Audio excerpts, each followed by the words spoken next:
Good morning all of student. पिछले class में मैंने आपको सॉइल के बारे में बताया था और लेयर्स ऑफ सॉइल भी बताया था। आज मैं आपको टाइप्स ऑफ सॉइल के बारे में बताऊंगी। मेनली 3 तरह के सॉइल होते हैं: Sandy soil, clayey soil and loamy soil. सबसे पहले हम लोग सैंडी सॉइल के बारे में जानेंगे। Sandy soil contains mainly sand particles. It contains very little humus. It has hardly any clay or silt in it. It is found in desert area. It has large particles with large space between them. Sandy soil is less fertile. The fertility of sandy soil can be increased by adding humus to it in the form of manure. Sandy soil is not sticky. Due to this reason, sandy soil cannot be used to make pots, bricks, toys and statue. Sandy soil में sand के large particles होते हैं और इसमें humus बहुत ही कम मात्रा में पाया जाता है।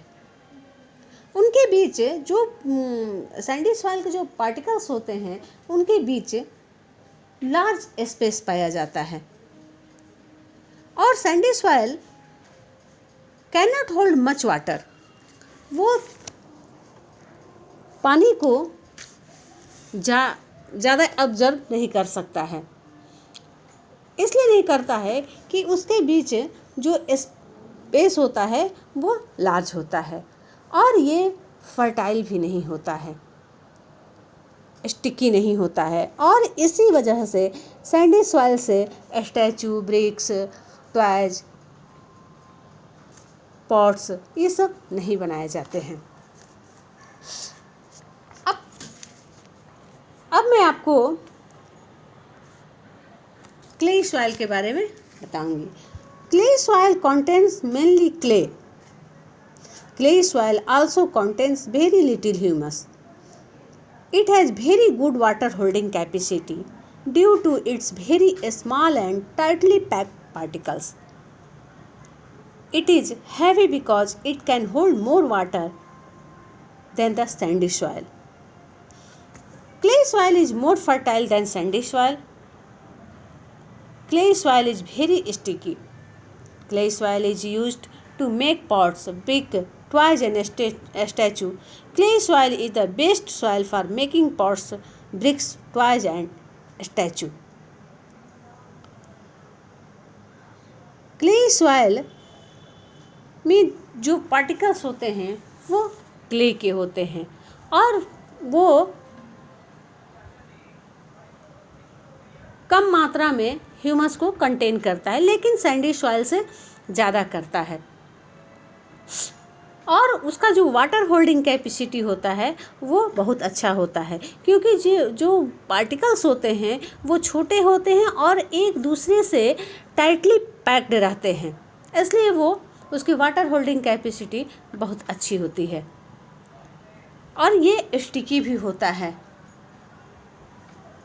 Clay soil is more fertile than sandy soil और ये सैंडी सॉइल के अपेक्षा ज़्यादा फर्टाइल होता है, लेकिन क्ले सॉइल जो होते हैं वो स्टैचू, ब्रिक्स, टॉयज ये सब बनाने के लिए बहुत ही अच्छा होता है। नेक्स्ट है loamy soil. Loamy soil is a mixture of sand, clay, silt and humus in the right proportion. Loamy soil is a mixture of large and small rock particles which impact it in the desired properties. Loamy soil contains sufficient amount of humus. Clay soil, sand, clay और silt, ये सब का मिश्रण जो होता है वो एक उसका रेशियो ही बहुत अच्छा होता है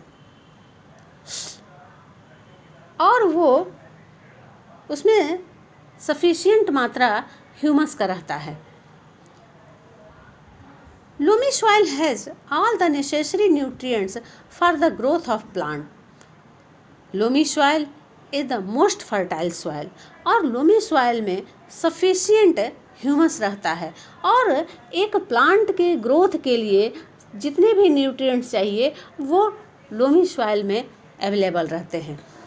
इसीलिए लोमी सॉइल जो होता है वो मोस्ट फर्टाइल सॉइल होता है and it is the best soil for growing crop.